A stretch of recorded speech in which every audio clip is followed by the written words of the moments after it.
సన్మాన కార్యక్రమం చేసి సత్కరించుకుందాం.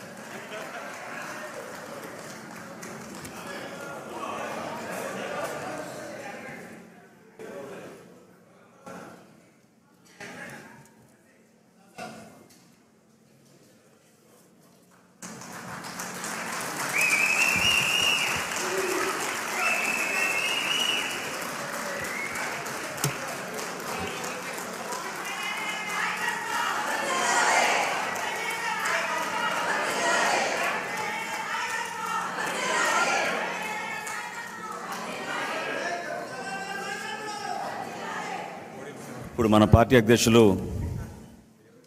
పెద్దలు శ్రీ పవన్ కళ్యాణ్ గారిని మాట్లాడమని కోరుతున్నాను.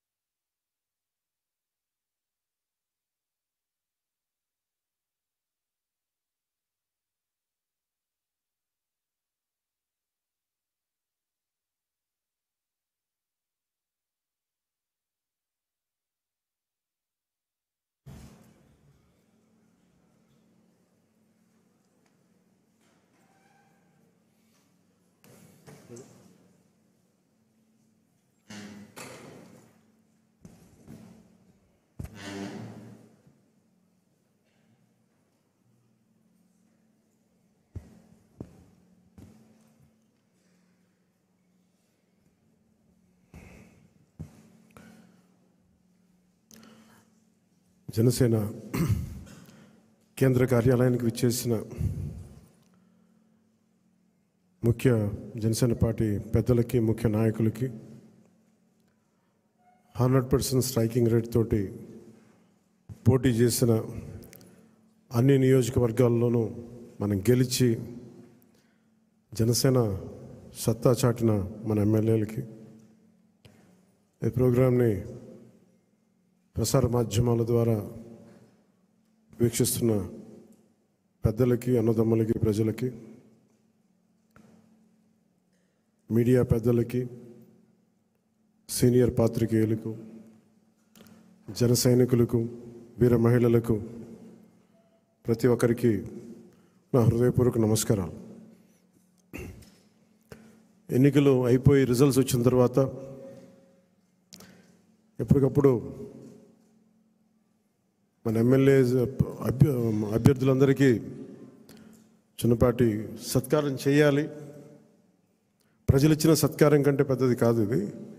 కాకపోతే నాకు చెయ్యాలి అని ఒక చిన్న కోరిక ఈరోజు చాలా రోజుల తర్వాత నెరవేరింది. మనం చేసింది మొన్న బాంబేకి వెళ్ళి మన మ్యారేజ్కి వెళ్తే, అంబానీ గారి ఇంట్లో పెళ్ళికి వెళ్తే అందరూ కూడా మాట్లాడుతుంది, ఈ 100% పోటీ చేసిన ప్రతి సీటు మీరు ఎలా గెలిచారు. భారతదేశపు రాజకీయ చరిత్రలో ఇప్పుడు దాకా జరగలేదు. ఇది ఒక కేస్ స్టడీ అయిపోయింది చాలామందికి. చాలా పటిష్టమైన, ఉన్నతమైన పొలిటికల్ ఇన్స్టిట్యూషన్స్కి వీటన్నిటికీ ఒక స్టడీ మెటీరియల్ అయిపోయింది. ఎలా సాధ్యపడింది అనేది. నేను ఇదే వేదిక పైన ఈరోజు ఒకప్పుడు ఈ వేదిక చాలా పెద్దగా అనిపించేది నాకు. మన సైజు పెరగటం వల్ల, పార్టీ సైజు పెరగటం వల్ల ఈరోజు ఈ వేదిక చాలా చిన్నది అయిపోయింది. ఇదివరకు ఇదే హాల్ చాలా పెద్దగా అనిపించేది నాకు. అంటే ఎక్కువ జనం ఉండేవాళ్ళు ఆ రోజున. యాక్చువల్గా కిటకిట్లు ఆడిపోయేది, చాలా పెద్దగా అనిపించింది. కానీ ఈరోజు తక్కువ మంది ఉన్నా కానీ ఇంత చిన్నగా ఉందంటే ఆఫీస్ అనిపించింది. అంటే నాకు అనిపించింది ఏంటంటే, మనకు సాధించిన విజయం ఈ ఆఫీస్ కూడా సరిపోవట్లేదు. ఇది ప్రత్యేకంగా మనం సాధించిన విజయం చాలా గొప్ప విజయం. అది